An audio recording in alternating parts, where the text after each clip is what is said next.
Hola. Muy buenos días, amados hermanos, Dios les bendiga. Amén. Hasta que nos acomodemos bien, ¿no? Buenos días, que Dios les bendiga. Amén. ¿Cuántos están llenos de gozo en esta mañana? Pocos. Creo que todos, ¿no? Todos estamos llenos de gozo en esta oportunidad, porque cada vez que venimos a la casa del Señor debemos venir con esa actitud, venir con gozo, venir con regocijo, porque obviamente estamos en la casa del Señor y este es un privilegio del cual nosotros todavía gozamos en nuestro país. Y qué bueno, porque el pueblo del Señor puede reunirse para alabar el nombre de su Dios. Entonces, en esta mañana también después de haber alabado al Señor, vamos a abrir nuestras Biblias y quiero pedirles que abran nuevamente el libro de los Hechos, capítulo 7. Y algo de lo cual vamos a estar hablando durante este mes es justamente un tema que tiene que ver con cada uno de nosotros, con la manera como nos conducimos en este mundo. Sabemos que nosotros bien no somos el pueblo de Israel, que nos conducimos hacia una tierra prometida como fue la promesa de Dios para con ellos, pero nosotros como cristianos vamos rumbo hacia nuestra patria celestial, ¿no es cierto?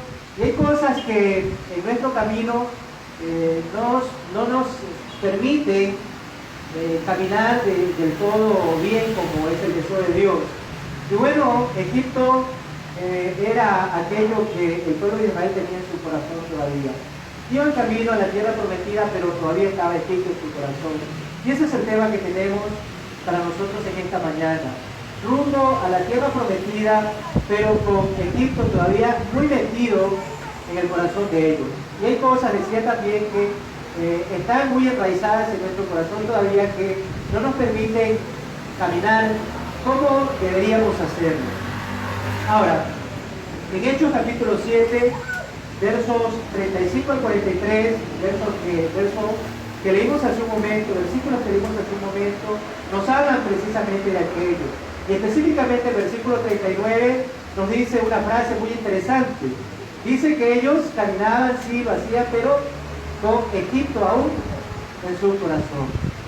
Y ellos habían salido de una manera extraordinaria, de una manera maravillosa. Dios los había sacado de Egipto y los había sacado de la esclavitud, pero lamentablemente el pueblo de Israel todavía tenía a Egipto, sus costumbres, muy adentro de su corazón. Noten, el versículo 39 dice así: pero nuestros padres no quisieron obedecer a lo que Moisés les decía, sino que lo desecharon y en sus corazones se volvieron a Egipto. Dios los había sacado de ese lugar y lo único que el pueblo tenía que hacer ahora era obedecer a Dios. Pero dice que en lugar de querer obedecer a Dios, ellos se rebelaron y el producto de esa rebeldía dice que ellos desecharon el mandamiento del Señor por medio de Moisés. Y dice este verso 39 que ellos se rebelaron, desecharon la palabra que venía de parte de Dios por medio de Moisés, y más bien en sus corazones ellos, dice, se volvieron nuevamente a Egipto. Dios los había sacado con poder, pero ellos todavía tenían a Egipto muy clavado, muy adentro en su corazón. Ahora, un comentarista dice lo siguiente: dice que Dios usó una sola noche para sacar a Israel de Egipto. Y eso, ¿se acuerdan ustedes cómo Dios sacó con poder a su pueblo de Egipto? Y dice este comentarista que Dios usó solamente una noche para sacar a Israel de Egipto, pero necesitó de 40 años para sacar a Egipto del corazón de Israel. Dios con su poder simplemente a él le bastó una noche para sacar a su pueblo de la esclavitud en Egipto, pero tuvo que tomar 40 años para poder sacar a Egipto del corazón de Israel. Y es que los israelitas, mis hermanos, se aferraron con todas sus fuerzas al pasado, aunque el pasado de ellos fue un pasado tormentoso, un pasado de esclavitud, de sufrimiento y de dolor, vemos acá, sin embargo, que el pueblo amado de Dios, porque recuerden que Israel es el pueblo amado de Dios, y dice acá que aún este pueblo, siendo amado por Dios, ellos añoraban lo que habían dejado en Egipto. No les importó todo aquello nuevo que ahora tenían con Dios, como por ejemplo, gozaban de su presencia, habían visto sus grandes y maravillosas obras. No les importó aquello, no les importaba tampoco las promesas de alcanzar una tierra que fluía leche y miel, y con ella obviamente la promesa de una vida mejor bajo el señorío de su Dios. Nada de eso les importó, sino que muchas veces el pueblo de Israel fue, dice, rebelde. No quisieron obedecer a Moisés y en cambio, dice, deseaban volver a Egipto, aunque ello implicaba volver de Egipto a la servidumbre, a la esclavitud. Dice el verso 39, al cual nuestros padres no quisieron obedecer, sino, note que le desecharon y en sus corazones se volvieron a Egipto. Parece algo sin precedentes. Podemos nosotros decir, pero ¿cómo es posible que este pueblo, después de haber experimentado todo lo que habían vivido con Dios ahora, disfrutaban de la presencia de Dios, estaba Dios con ellos, habían visto sus prodigios, habían visto toda la maravilla de Dios cuando los sacó de tierra de Egipto, y sin embargo ellos ahora deseaban nuevamente aquello que habían dejado en el pasado?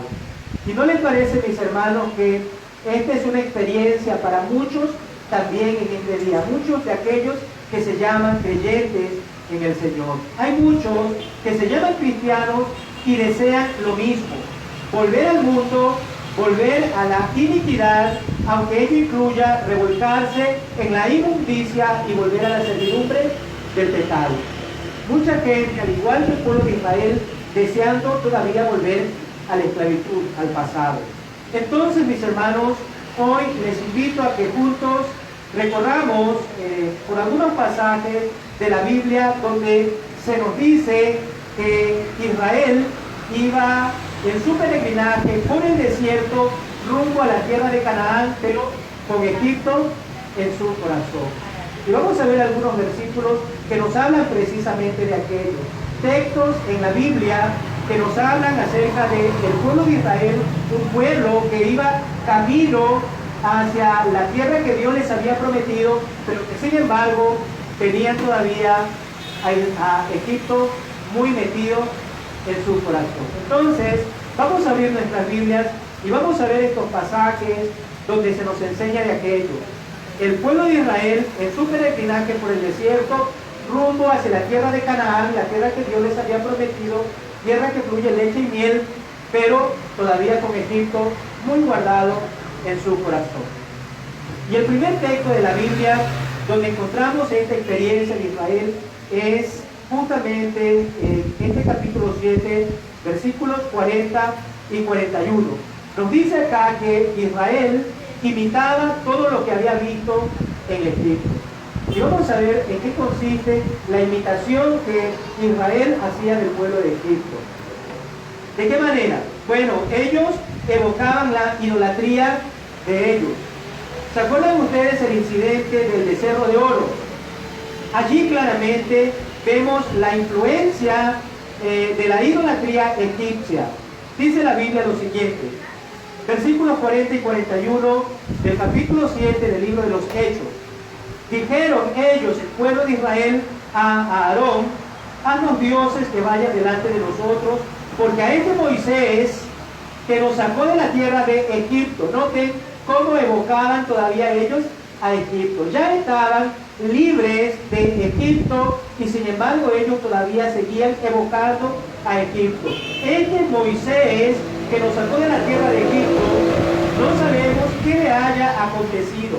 Bueno, y como ya no está este Moisés que nos sacó de la buena tierra de Egipto, entonces ahora nosotros hagamos un becerro. Y ofrecieron sacrificio al ídolo y en las obras de sus manos se regocijaron.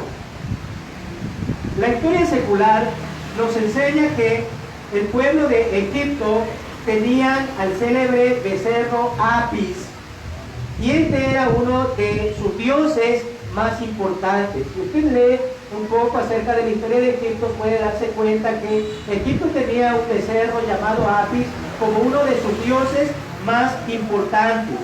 Y a este animal, a este becerro, a este toro, se le ofrecía sacrificios al son de la música, mientras las mujeres danzaban alrededor de él con sus panderos. Ahora, quiero que noten algo. La permanencia de Israel en Egipto lo colocó bajo la influencia de la religión egipcia. Si ustedes pueden darse cuenta, ellos fueron influenciados. Israel fue influenciado por lo que habían ellos visto en Egipto. Por eso entonces es fácil entender que lo que hizo el pueblo de Israel al adorar aquel becerro de oro fue sencillamente una imitación de lo que ellos habían visto ¿dónde? En Egipto. En otras palabras, el pueblo de Israel sencillamente, una vez después de haber sido liberado con el poder de Dios de la esclavitud en Egipto, ahora todavía ellos añoraban Egipto y sencillamente hicieron una imitación de lo que ellos habían visto cuando estuvieron en tierra de Egipto. La influencia de la idolatría de Egipto, miren, estaba todavía presente en ellos, aun cuando ellos habían salido de la tierra de Egipto. Es fácil entonces, decía, entender por qué el pueblo inmediatamente, una vez que Moisés desapareció de su lado por un instante, ellos comenzaron, dice, a elaborar su becerro de oro, sencillamente haciendo una imitación de lo que habían visto en Egipto. Egipto adoraba de esta manera a su Dios, a su becerro, con las mujeres danzando y con todos sus sacrificios al son de la música. Entonces ellos ahora quisieron sencillamente hacer lo mismo. ¿Y no les parece algo muy parecido a lo que ocurre en nuestros días? ¿Cuántas veces queremos tener sencillamente una imitación del mundo ahora en nuestra vida? Decimos tener una nueva vida, libres de la esclavitud del pecado, pero todavía queremos sencillamente imitar lo que el mundo hace. Y el pueblo de Israel fue influenciado por la religión de los egipcios y ahora ellos también querían hacer lo mismo una vez después de haber salido de ese lugar. Miren lo que dice el apóstol Pablo en el capítulo 10, versículo 7 de la primera carta a los Corintios. Pablo hace referencia a este mismo ejemplo. Pablo está haciendo referencia a este incidente del becerro de oro que se elaboró el pueblo de Israel después de haber salido de Egipto. Y miren lo que dice Pablo: ni seáis idólatras como algunos de ellos. Y está sencillamente haciendo referencia ¿a qué? A lo que ellos estaban haciendo. No sean idólatras como ellos, como estos que se hicieron el becerro de oro una vez que habían salido de Egipto, según está escrito. Miren lo que hizo el pueblo de Israel y qué registra Pablo. El pueblo se sentó, dice, a comer y a beber, y luego se levantó ¿a qué? A jugar. Tres cosas hizo el pueblo de Israel y Pablo hace referencia a aquel incidente. El pueblo hizo ese becerro de oro y ya vemos que danzaron y le ofrecieron sacrificios y le cantaban y bailaban al son de la música, pero Pablo dice, no sean idólatras como ellos. Este pueblo una vez se sentó a comer y luego a beber, a embriagarse, y luego se sentaron, dice, a jugar. Y esta palabra jugar, mis hermanos, que Pablo añade a este incidente, es una palabra muy importante. Pablo menciona este evento, pero usa la palabra jugar. El pueblo no simplemente se sentó a beber y a comer, sino que con su embriaguez comenzaron, dice, a jugar.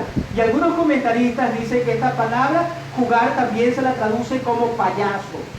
Hicieron payasadas una vez que se embriagaron, y una vez que bebieron y comieron, comenzaron a hacer payasadas allí delante del becerro que se habían construido. Una simple imitación del mundo. Y muchos, dice, sencillamente jugaban y hacían payasadas delante de aquel becerro.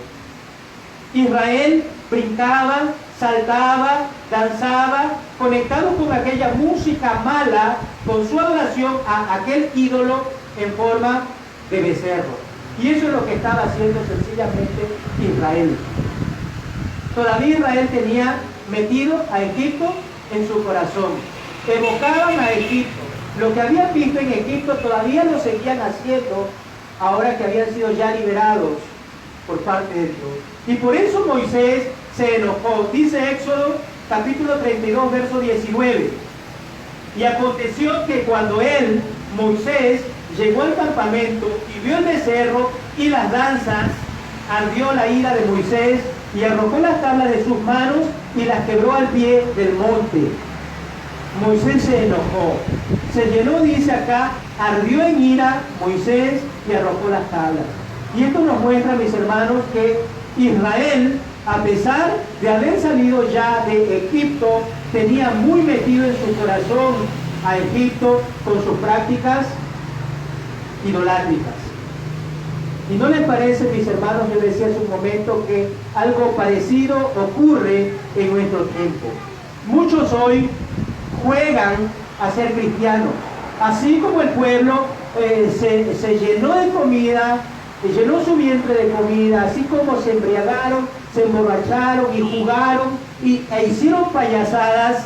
Bueno, vemos acá también que muchos en este tiempo juegan a ser cristianos. Y muchos hacen payasadas y juegan a ser cristianos. Es decir, siguen a Cristo o dicen seguir a Cristo, pero todavía mantienen cosas del pasado muy arraigadas todavía en su vida. Así como Israel tenía muy arraigado en su corazón a Egipto y sus prácticas idolátricas, así muchos hoy que se llaman cristianos tienen todavía muy adentro de su corazón prácticas arraigadas y que forman parte de su vida pasada. Hay personas que se llaman cristianos que no pueden o no han podido abandonar del todo ciertas prácticas pecaminosas. ¿Y saben por qué? Porque todavía tienen al mundo muy metido en su corazón. Continúan con prácticas que pertenecen a este mundo porque el mundo sigue muy metido en su corazón. No pueden abandonar estas prácticas porque el mundo todavía está metido en su corazón. Y así nosotros vemos hoy, por ejemplo, a personas que se llaman cristianas y toman todavía bebidas embriagantes. Se embriagan. Vemos a personas que se llaman cristianas y todavía fuman. Vemos a personas que se llaman cristianos y todavía bailan como cualquier persona de este mundo. Y hoy le llaman baile santo, porque bailamos música cristiana. Y vemos a personas que se llaman cristianos y no han podido abandonar prácticas de este mundo. Alguien me preguntó en cierta oportunidad, ¿qué necesita esa gente? Bueno, la respuesta es obvia. Necesitan venir a los pies de Cristo para pedirle perdón, para rogarle, para que Él les perdone y les conceda en realidad un cambio de vida. Y yo no digo acá que son cristianos que tienen ese tipo de prácticas, personas que se llaman cristianos, porque no hay una evidencia de que sean auténticos o genuinos cristianos. Y se llaman cristianos y frecuentan las iglesias cristianas y se reúnen cada domingo, alaban al Señor, cantan al Señor, se identifican como cristianos. Alguien dijo, se visten como cristianos, huelen como cristianos, pero no son cristianos. Y necesitan todavía eso. El mundo todavía muy arraigado en su corazón. Veamos otro incidente del pueblo de Israel.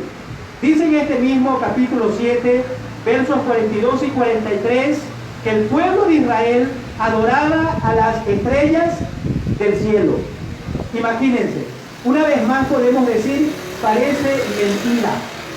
¿Cómo es posible que un pueblo que experimentó la bondad de Dios, cómo puede ser que un pueblo que experimentó las maravillas de Dios y cómo Dios nos liberó de la manera extraordinaria y ellos fueron testigos de aquello. Bueno, ahora ellos adoraban no solo a un becerro, sino a las estrellas del cielo. Dice los versículos 42 y 43. Obviamente, a causa de su rebeldía, Dios dice, se apartó y los entregó a que rindiesen culto al ejército del cielo. Y como está escrito en el libro de los profetas, ¿acaso me ofrecisteis víctimas y sacrificios en el desierto por 40 años, casa de Israel? Antes bien, llevantes el tabernáculo de Moloc y la estrella de vuestro Dios Renfán, figuras que os hicisteis para adorarlas. Os transportaré pues más allá de Babilonia. Ese será tu castigo, es la idea. Serás transportado más allá de Babilonia por lo que has hecho. Ahora, quiero que noten algo y repito. El pueblo de Israel había visto todas las maravillas de Dios. Si nosotros sabemos la historia del pueblo de Israel, podemos darnos cuenta que es así. El pueblo de Israel había visto todas las maravillas de Dios. Por ejemplo, ellos tuvieron sobre ellos, Israel tuvo sobre ellos la nube de día y una columna de fuego de noche, lo cual nos dice que Dios estaba siempre con ellos, la presencia de Dios. Y eso era algo extraordinario, la presencia de Dios. Pablo, en la primera carta a los Corintios, capítulo 10, versículos del 1 al 4, dice lo siguiente: porque no quiero, hermanos, que ignoréis que nuestros padres todos estuvieron, dice, bajo la nube, y todos pasaron el mar, haciendo referencia al cruce del mar Rojo, y todos en Moisés fueron bautizados en la nube y en el mar, y todos comieron el mismo alimento espiritual, y todos bebieron de la misma bebida espiritual, porque bebían de la roca espiritual que los seguía, y la roca era Cristo. Qué maravilloso, ¿no? Qué maravilloso es podernos darnos cuenta que la fidelidad de Dios para con su pueblo siempre estuvo presente. Dios los sacó de Egipto, Dios los preservó, Dios los cuidó, Dios estuvo con ellos, Dios los amó de una manera tal que estuvo con ellos en todo momento. Ahora, de todo esto eran testigos ¿quiénes? Israel. El pueblo de Israel era testigo de todo aquello. Fuera testigo de todo esto. Sin embargo, dice que ellos aún cargaban con la estrella de su Dios y en vez de ofrecer sacrificios a Jehová, lo hacían a este abominable ídolo. Y yo me pregunto, ¿qué pensarían ellos? Tal vez pensaban que Dios no miraba aquello que estaban haciendo. Tal vez ellos pensaban que a Dios podían ocultarle lo que estaban haciendo en su momento. Y a veces podemos pensar que Dios se hace de la vista gorda, que Dios es un Dios de amor y por lo tanto yo puedo hacer lo que a mí me viene en gana porque sé que es un Dios de amor y un Dios perdonador, y entonces yo puedo vivir como a mí más me plazca o como a mí mejor me interese. Pensarían que a Dios no le importaba lo que ellos estaban haciendo. Ay, que Él es amor y así como estuvo con nosotros, siempre va a estar allí porque Él es un Dios fiel. Y es un Dios lleno de amor. Y cuando pensamos de esa manera, lo único que me doy cuenta es que esa gente no conoce a Dios. No conoce a Dios. Cuando sencillamente muchos tienen a un Dios de amor y a un Dios de misericordia, me doy cuenta que no conocen a Dios de la manera como deberían conocerlo. No han conocido a Dios. Vemos acá que ellos hacían todo esto. Y mis hermanos, cuando leemos todo esto, decimos que nos parece insensato el razonamiento del pueblo de Israel. ¿No es cierto? Qué insensatos fueron estos. ¿Cómo puede ser posible que después de haber experimentado toda la bondad, el amor de Dios, ellos se vayan detrás de un abominable ídolo y le ofrezcan holocaustos y sacrificios? Insensato nos parece ese razonamiento. Pero también muchos de los que hoy se llaman cristianos a veces piensan igual. Es decir, muchos quieren seguir a Cristo, pero en su camino, en su transitar, todavía, al igual que el pueblo de Israel, llevan cargando sus ídolos. Sus ídolos. Y hay ídolos, ¿no? Y no estoy hablando, mis hermanos, únicamente de las imágenes o de esculturas. Tal vez ustedes pueden decir acá, eso no aplica para mí porque yo no me inclino ante ninguna imagen, veo una estatua allí y creo sencillamente que eso no viene de Dios. Puede tener una imagen y todo el aspecto de religiosidad y de religioso, pero digo, yo no me inclino ante nada de aquello. Imágenes, esculturas, monumentos, nada de eso es mi problema porque yo soy uno de aquellos que cree totalmente que no hay que hacer tal cosa. Pero mis hermanos, la Biblia nos enseña que la idolatría se extiende más allá de la adoración de imágenes o de dioses falsos. Va mucho más allá. Es una cuestión, por ejemplo, de corazón. Es una cuestión que está asociada con el orgullo. Está asociada con el egocentrismo, con la codicia, con la gula, con el amor por las posesiones, y podríamos pasar toda la mañana mencionando todo aquello a lo cual la Biblia relaciona con idolatría. Y un ídolo, mis hermanos, es cualquier cosa que sea más importante para usted que Dios. ¿Y cuántas cosas en realidad nosotros anteponemos o ponemos antes que a Dios? Y no nos postramos ante una imagen, pero cuántas cosas hay en nuestra vida que se anteponen a Dios. Y un ídolo es cualquier cosa que sea para usted más importante que Dios. Cualquier cosa que absorba su corazón o cualquier cosa que ocupe el primer lugar en su corazón es más importante que Dios. Y esencialmente, mis hermanos, un ídolo puede ser cualquier cosa que tome el lugar de Dios como el enfoque o como la prioridad para mi vida.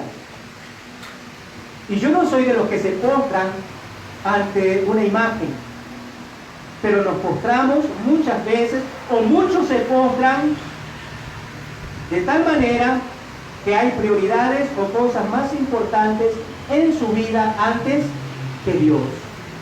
Y ya voy a mencionar algunas de estas cosas. Tenemos una lista inmensa, pero quiero simplemente mencionar tres cosas. Tres ídolos modernos, tres ídolos que ocupan en realidad el lugar de muchos en este tiempo.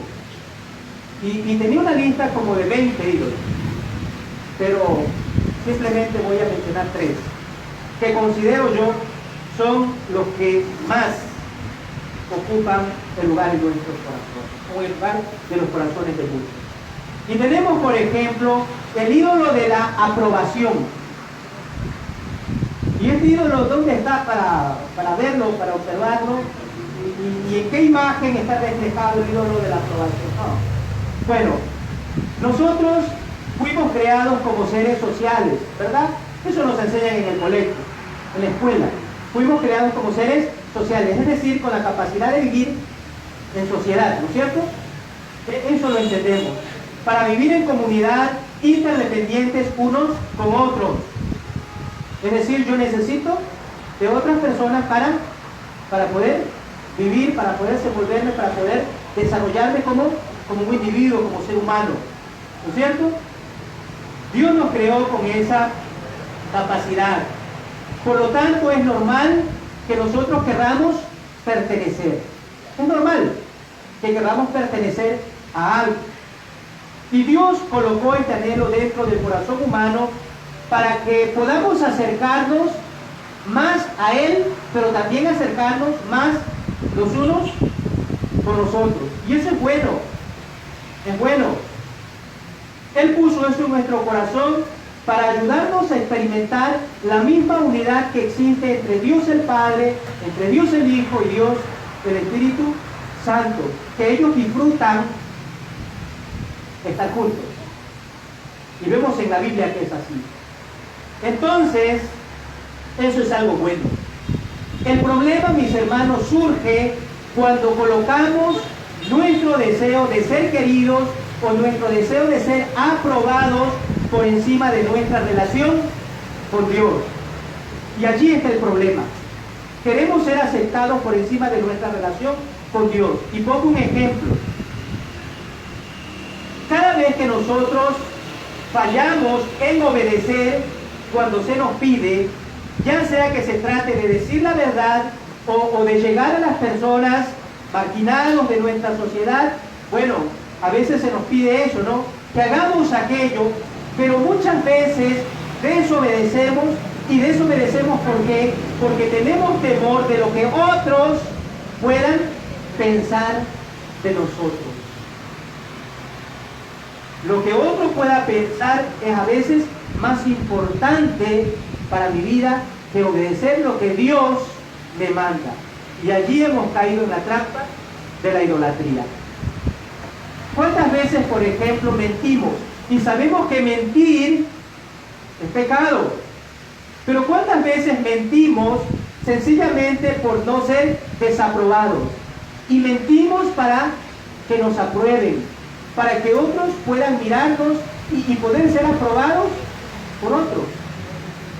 Y desobedecemos el mandamiento de no mentir sencillamente ¿por qué? Por ser aprobados. Y allí está el ídolo de la aprobación. ¿Y cuántos cristianos hacen eso en este tiempo? Mienten, por tomar un ejemplo nada más, sencillamente por quedar bien con los demás, porque es más interesante la aprobación de la gente del mundo que el concepto que Dios pueda tener de mí. Y desobedezco a Dios, el mandamiento de Dios, por ganar la aprobación de los demás. En segundo lugar tenemos el ídolo del éxito. Y este se ha transformado en uno de los ídolos más apetecibles para este tiempo. Hay una pregunta que se nos hace o nosotros hacemos cuando conocemos a alguna persona. ¿Y cuál es esa pregunta que hacemos? ¿Qué haces o a qué te dedicas? A veces siempre cuando me encuentro con compañeros del ministerio, otros pastores, y la primera pregunta que me hacen es: ¿y cuántos miembros tienes en tu iglesia? ¿Y cuántos miembros? No, nunca me preguntan: ¿y cómo estás? ¿Y cómo te ha ido? ¿Qué tal? ¿Has comido? ¿Qué tal? ¿Cómo te va? ¿Cómo está tu relación con el Señor? No, ¿cuántos miembros tienes en tu iglesia? ¿No? Bueno, y a veces se nos pregunta: ¿qué es lo que haces? ¿A qué te dedicas? ¿A qué te dedicas? Bueno, cuando estamos esclavizados por el ídolo del éxito, esta simple pregunta puede desencadenar dos reacciones. O puedo sentir inseguridad o puedo sentir orgullo. Dos cosas pueden desencadenar de esta simple pregunta. Y pronto, si estamos esclavizados por el ídolo del éxito, pronto vamos a enumerar enseguida nuestros logros en un esfuerzo por demostrar nuestro valor o ganar respeto. Y yo soy esto, y yo soy lo otro, y tengo esto, y en mi iglesia no tenemos 40 personas, tenemos 700, 500 y 800. Y tenemos todo eso, ¿no? Bueno, ahí está el ídolo del éxito. Y queremos ganar valor y respeto, y en realidad no hay ni 500, pero decimos 500 porque redondeamos el número, ¿no? Entonces, y vamos con todo esto, ¿no? Enumeramos los logros, y esto por ganar respeto, porque se nos considere gente de valor, porque somos importantes. Y siempre está allí ese ídolo, ¿no? Que nos hace querer ser más importantes que otros. Pero nos olvidamos, mis hermanos, que Dios mide el éxito basado en la obediencia. Allí está el éxito.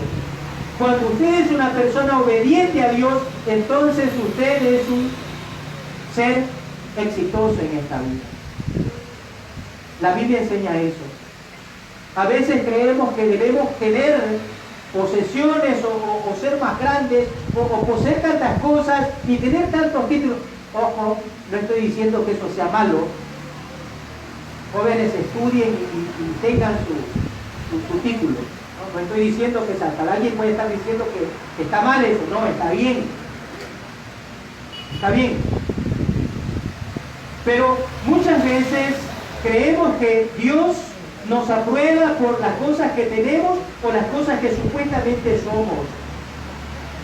Muchas veces el éxito lo basamos en los resultados y no en la obediencia. Y Dios quiere obediencia, no simplemente quiere resultados. Y en todas las cosas, nuestro papel es obedecer. Y Dios quiere que nosotros sepamos quiénes somos. ¿Quiénes somos en Cristo? Hombres y mujeres redimidos, hombres y mujeres perdonados, rescatados de la esclavitud del pecado, elegidos a Dios y creados con un propósito en este mundo. Y mis hermanos, nuestro valor no aumenta cuando alcanzamos nuestras metas o nos promovemos, ¿no? Dios no mide nuestro éxito cuando yo mismo me promuevo. Que sea el Señor quien me promueva, no sea yo el que me promueva. Pero tampoco disminuye el valor que yo tengo ante Dios cuando soy despedido o rechazado. Dios no mide de esa manera mi éxito. El éxito a la manera de Dios está en la obediencia a su palabra. Y cuando soy la persona que Dios me llamó a ser en este mundo, entonces aquí puedo considerarme exitoso. No soy exitoso por lo que tengo, o por lo que aparento, o por lo que soy. Soy exitoso cuando obedezco a Dios y Dios entonces me promueve. Allí está el éxito. Entonces este es otro de los ídolos. Y tenemos también, mis hermanos, y este es, póngase bien, atienda bien esto. Este es el ídolo que está dentro de las iglesias cristianas. El ídolo de la comodidad. Y queremos ser cómodos. Ahora, ¿a cuántos de nosotros nos gusta, por ejemplo, una almohada bien suave? Nos agrada, ¿no? ¿Sí? Y no tengan miedo porque no voy a hacer ninguna cosa. Sencillamente sí, nos gusta una almohada. A mí me encanta una almohada suave. Tener una almohada suave. ¿A quién no les gusta dormir con una almohada suave? ¿A quién no les gusta el aire acondicionado? Nos gusta, ¿no es cierto? Nos encanta tener un aire acondicionado. Nos encantaría tener aquí, en este momento, un aire acondicionado, ¿no? Nos encantaría, ¿no? ¿A cuánto nos gusta el internet? Y cuando tiene mayor velocidad, es mucho mejor, ¿no? Nos encanta todas esas comodidades que tenemos. ¿A cuánto les gusta ver una buena película y sentarse allí o acostarse en su cama y comerse un buen helado mientras ve una película? No va a ser propaganda, ¿no? Pero nos gusta y nos encanta todo aquello. Y mis hermanos, repito, nada de eso es malo. Nada de eso es malo, nada. Las almohadas no tienen nada que ver. De repente alguno va esta tarde a su casa y bota su almohada porque entendió que la almohada suave es mala, es pecado. No. Nada de esto es malo. Pero el problema surge, mis hermanos, cuando muchas veces elegimos estas comodidades modernas antes que tomarnos la molestia de iniciar, por ejemplo, una conversación con un vecino y hablarle de Cristo. Preferimos las comodidades y no queremos ser incomodados, no queremos que se nos incomode porque nos gustan las comodidades. Nos hemos enseñado a las comodidades modernas que hemos trasladado incluso eso a la iglesia del Señor. Y nos gusta sentarnos o quedarnos cómodamente sentados mientras otros hacen todo el trabajo. Y ahí está el ídolo de la comodidad. Y el hermano fulano tiene que parecer un pulpo, porque tiene que hacer acá, acá y acá y moverse acá, mientras que otros están sencillamente muy cómodos, sentados sin hacer nada. Eso es un ídolo moderno.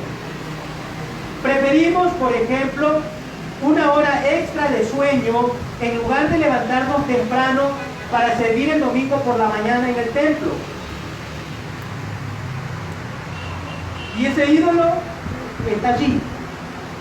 Preferimos quedarnos, si tenemos el domingo que levantarnos una hora antes, no preferimos quedarnos dormidos antes de venir y servir el domingo por la mañana. Y hay muchas cosas por hacer. Repito, hay hermanos que tienen que estar en el fútbol se dice, ¿no? Que él mismo tiene que cobrar el tiro de esquina y él mismo venir a cabecear, ¿no? Y mientras que hay otros que muy cómodamente duermen hasta más tarde y están durmiendo hasta más tarde y en lugar de estar acá temprano para ayudar, y hermano, ¿qué hay que hacer? Y hermano, ¿en qué te puedo facilitar tu trabajo? ¿En qué te podría ayudar en esta mañana? Pero preferimos la hora de sueño extra en lugar de levantarnos más temprano y venir para servir el domingo. O sencillamente para venir al discipulado. El hermano que da la clase del discipulado se toma todo el esfuerzo de prepararse durante toda la semana, de estudiar, de sacar copias, de hacer todo aquello y viene temprano acá y los hermanos que deberían estar estudiando juntamente, apoyándole allí, bueno, no están. ¿Por qué? Porque preferimos quedarnos durmiendo una hora más extra. Comodidad. No nos gusta desacomodarnos. Se ve este ídolo presente cuando preferimos irnos de vacaciones a la playa o a cualquier otro lugar antes de participar en los esfuerzos de evangelización o cualquier esfuerzo que haga la iglesia del Señor.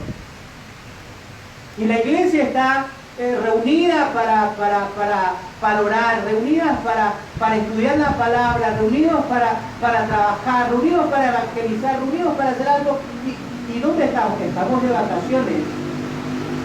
Estamos en la playa o en cualquier parte y estamos lejos.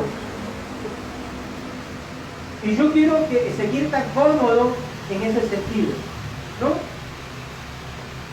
Preferimos sentarnos, decía, cuando todos hacen el trabajo. En resumen, elevamos nuestra comodidad sobre la obediencia. Y allí está un ídolo moderno. Cuando elevamos nuestra comodidad sobre la obediencia. Elevamos aquello que tiene mayor prioridad en mi corazón antes que a Jesús. Y entonces eso se convierte en un ídolo.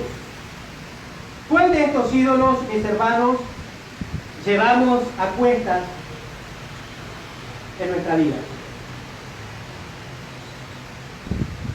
Y no nos mostramos ante imágenes. No nos mostramos ante ninguna imagen. No nos mostramos ante ninguna estatua. No, nada de aquello.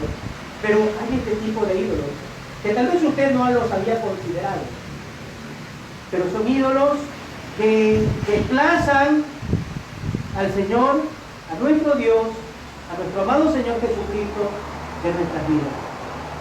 Otras cosas son más importantes que el Señor. Y la iglesia se reúne para orar los viernes y yo estoy cómodamente en mi casa. Y la iglesia se reúne para estudiar la Biblia y yo estoy sentado, acostado cómodamente en mi casa.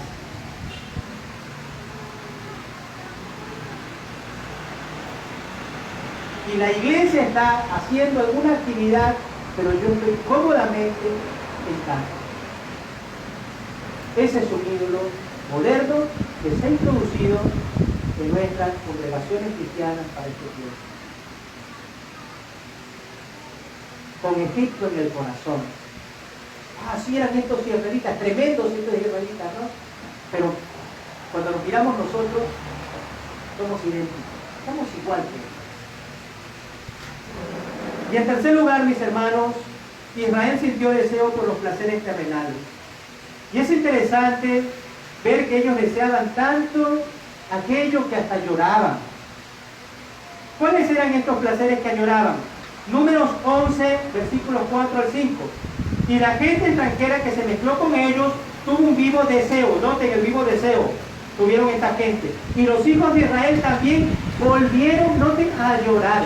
Imagínense. Añoraban tanto Egipto que hasta lloraban. ¿Y qué decían? ¿Qué decían? ¿Quién nos diera a comer carne? ¿Quién? La carne, no se hace falta la carnecita. Y miren, nos acordamos, ¿se acuerdan ustedes del pescado que comíamos en Egipto? Y comíamos de balde o gratis. Comían de gratis en realidad. Ellos eran esclavos y trabajaban. Podemos imaginar a la vida un esclavo, ¿no? Y ellos dicen que lo comían de balde, pescado. ¿Qué más extrañaban? ¿Qué lloraban? Los pepinos, los melones, los puerros, la cebolla y los ajos. ¿Quién añora ajos y cebolla? Imagínense, ¿quién añora ajos y cebolla? Solamente él. Bueno, imagínense, se acordaban del ajo y se acordaban de la cebolla, pero se olvidaban de todo el maltrato que recibían de parte de los egipcios, del látigo que les daban y flagelaban sus espaldas. Se acordaban de decir, no, teníamos todo esto, nos azotaban, nos maltrataban, nos golpeaban y hacían todo lo que les daba la gana con nosotros, pero nosotros teníamos ajos y cebollas que comer. Imaginen ese razonamiento. Y dice que cuando se acordaban de todo esto, dice acá el texto que lloraban. Dos cosas hizo Israel mal.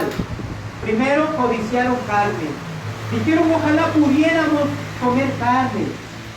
Y en segundo lugar, estaban despreciando la provisión de Dios. Ellos dijeron, nos estamos muriendo de hambre. No es mentira. Dios les había provisto del maná.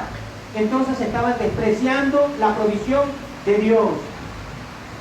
¿Y cuántos se quejan hoy, cuando hay tiempos de escasez, se quejan y dicen, añoramos la carne que comíamos en Egipto y despreciamos lo poco que el Señor nos da en este tiempo? Y nos quejamos. En lugar de dar gracias a Dios por lo poco o mucho que podamos tener, despreciamos quejándonos que allá había mejor en Egipto las cosas. Despreciamos la provisión que Dios nos da. ¿Cuál era el mayor problema? ¿Cuál era en realidad el problema de este pueblo? Es que deseaban las cosas que habían dejado atrás, sencillamente. Éxodo 16:3 dice, y les decían los hijos de Israel, ojalá hubiéramos muerto. Imagínense, deseaban morirse. Hermano de Jehová en la tierra de Egipto, cuando nos sentábamos a las ollas de carne, cuando comíamos pan hasta saciarnos. ¿Ustedes creen que esto era verdad? ¿Comían pan hasta saciarse? Sencillamente comían cuando algo les caía. Pero ellos dicen que comían pan. Así es la ingratitud del ser humano. Así es la ingratitud del hombre. Pronto nos olvidamos de la bendición que Dios tuvo con nosotros en el pasado. Y en lugar de agradecer de lo que tenemos, nos quejamos y decimos, antes teníamos mejores cosas. Y ahora mira, revolcados en el fango del pecado, pero antes teníamos mejores cosas, decimos. Era mejor eso. Añoraban su vida pasada. Cuando estaban en el mundo, cuando se regordeaban en el pecado y en la impiedad, suspiran, ¿no? Suspiraban antes y suspiran también ahora, y recuerdan y lloran, hasta lloran, ¿por qué dejamos todo aquello? Allá estábamos mejor. Y se revuelcan en el pecado y sin embargo dicen, estamos apasionados por Jesús y amamos a Jesús. se revuelcan en el pecado. Eso es ser simplemente un mundano. Miren lo que dice un comentarista acerca de la mundanalidad. Mundanalidad, dice, es principalmente una condición del corazón. Es el deseo de ser como el mundo, de parecerse a la gente del mundo, de concurrir a lugares frecuentados por los hijos del mundo, de cultivar hábitos perjudiciales a los seguidores de Jesucristo. Mundanalidad es una actitud hostil hacia Dios y las cosas de Dios que nos aleja de la espiritualidad. Y es una actitud de infidelidad, de crítica, escuchen bien esta parte, de crítica hacia las cosas espirituales, de negligencia en las cosas de la iglesia o de las normas bíblicas. El mundano, cuando alguien vive en el espíritu, lo llama religioso. Si usted vive conforme a la palabra de Dios, si usted vive conforme al evangelio de Jesucristo, si usted vive conforme a lo que Dios manda, el mundano va a decir de usted que usted es un religioso, que usted es un fanático, que usted es un tercermundista, que cree en un libro que ya no tiene vigencia para nuestro tiempo, sino que hay que modernizarlo. Y entonces, así, es un religioso. Por eso dice, la mundanalidad critica lo que tiene que ver con el espíritu. Y mis hermanos, si nos llaman, o si le llaman a usted un religioso, o si le llaman un fanático por vivir como Cristo, nos manden su palabra, entonces, gócese. Es cierto, vivir como el Señor me manda, me transforma en un religioso, en un fanático, entonces soy un fanático, soy un religioso. Y gócese por aquello.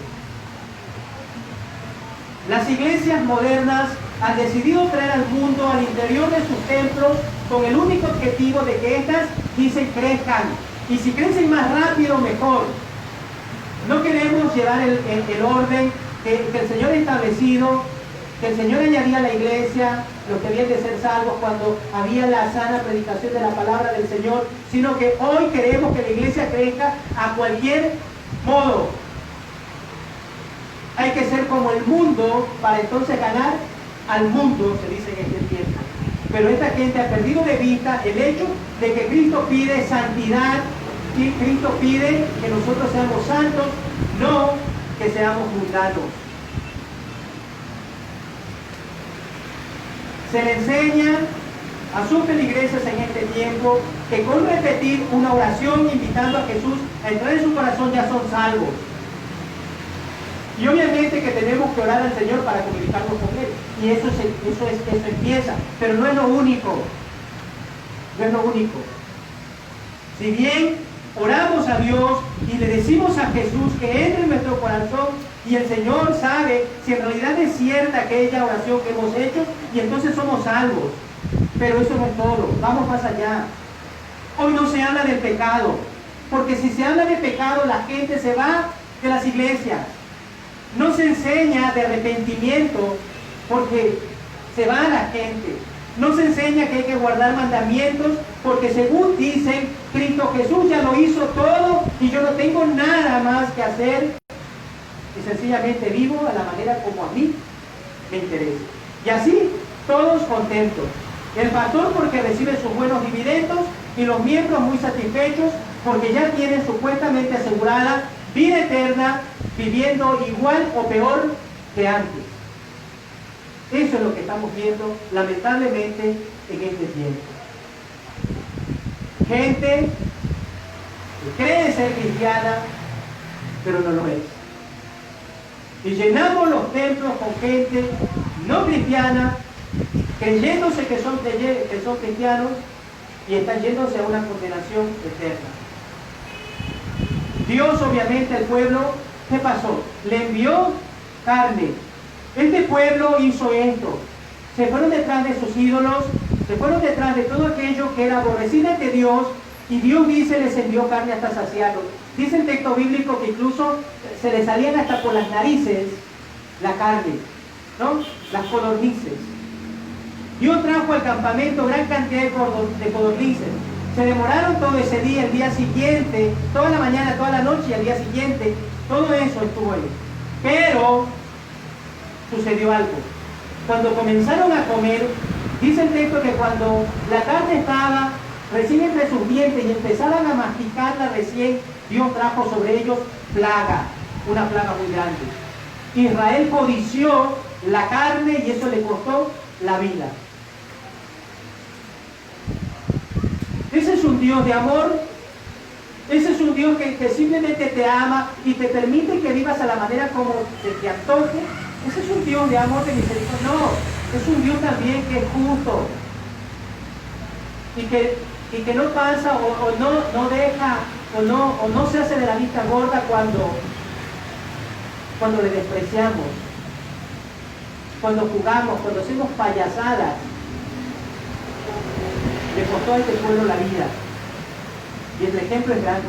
No seamos codiciosos con Israel. Israel deseó regresar a Egipto. En Números 14:3 dice que ellos dijeron, mejor regresemos a Egipto. Pero ¿qué dice la Biblia, mis hermanos? Ninguno que poniendo su mano en el arado y mira hacia atrás es apto para el reino. Debemos procurar, por lo tanto, que no se cumpla en ninguno de nosotros lo que dijo Pedro. Según de Pedro 2:22. Pero les ha acontecido lo del verdadero proverbio. El perro vuelve a su vómito y la puerca lavada a revolcarse en el cielo. Cuidado esta idea, ¿no? El Señor hace una advertencia. Ahora, para concluir, quiero mencionar un pasaje de la Biblia. Miqueas capítulo 7, versos 18 y 19. Dice este texto, y pongan atención: ¿qué Dios como tú, que perdona la maldad y olvida el pecado del remanente de su heredad, no retuvo para siempre su enojo, porque se deleita en misericordia? Ojo, Dios se deleita en misericordia. Y Él dice, volverá a tener misericordia de nosotros, sepultará nuestras iniquidades, echará en lo profundo del mar todos nuestros pecados. Ahora, ¿qué dice este texto? Mírenme acá. Hay 4 cosas que Dios hace con nuestro pecado. 4 cosas que Dios hizo o hace con nuestro pecado. Primero dice Él, perdona nuestros pecados. Segundo, olvida nuestro pecado. Tercero, sepulta nuestro pecado. Y en cuarto lugar dice, echa en lo profundo del mar nuestros pecados. ¿Sí se dan cuenta lo que hace el Señor con nuestro pecado? Qué misericordioso es el Señor al hacer todo esto con nuestro pecado. Lo triste, mis hermanos, es lo siguiente. Lo que hacen muchos en este tiempo. A muchos, aún sabiendo que Dios ha echado en lo más profundo del mar nuestros pecados, a muchos les gusta ir de pesca. Les gusta ir de pesca para ver si logran coger nuevamente alguno de sus antiguos pecados. Y ese es el problema, mis hermanos. Todavía seguimos con nuestro corazón en el mundo. Seguir con el corazón en Egipto como Israel. Seguimos nosotros con el corazón en el mundo, añorando el pecado, añorando todo aquello que teníamos antes. Y yo deseo, mis hermanos, ahora que estamos entrando a un nuevo año, es un nuevo año que por la gracia del Señor, por la misericordia de Dios, aún estamos con vida. Estamos acá haciendo una entrada a un nuevo año. En lugar de ir de pesca para ver si logramos tomar nuevamente sus antiguos pecados, hagamos lo siguiente: hagamos un compromiso de consagración. ¿Qué les parece si hacemos un compromiso de consagración al Señor? Consagrar nuestras vidas al Señor. En lugar de tener esos ídolos, cargando con esos ídolos y ofreciéndole holocaustos a esos ídolos, detrás de la carne, de añorar aquello del pasado. ¿Por qué mejor que en este año no empezamos haciendo un compromiso de consagración al Señor? Hay un año que tenemos por delante y necesitamos de cristianos, de una iglesia consagrada al Señor. Y ya vamos en las próximas semanas a detallar qué es esto de una vida consagrada al Señor. Pero tuvimos el compromiso en esta mañana de consagrar nuestra vida al Señor. Que recordemos, mis hermanos, que es algo peligroso cuando queremos tener un pie en el camino del Señor y otro pie en el mundo. Es peligroso, es peligroso. Santiago 4:4, y con esto termino, dice: oh almas adúlteras, ¿No sabéis que la amistad del mundo es enemistad contra Dios? Y cualquiera pues que quiera ser amigo del mundo se constituye en enemigo de Dios. Que no seamos hallados cuando Cristo venga siendo considerado como un enemigo suyo. Que cuando Cristo venga nos encuentre en la lista de aquellos que somos considerados como amigos de Dios. Gente consagrada, gente que dedica su vida únicamente al Señor. Y hermanos, seamos gente consagrada en nuestra vida. Que Dios nos ayude a que así sea. Y de todo corazón les digo que así sea, que así sea. Hagamos compromisos con el Señor, compromisos serios, compromisos con la iglesia. ¿Qué puedo hacer para hacer un aporte para mi iglesia? Y dejar la comodidad que hemos tenido hasta este tiempo. Que Dios nos ayude a que así sea. Amén. Amén.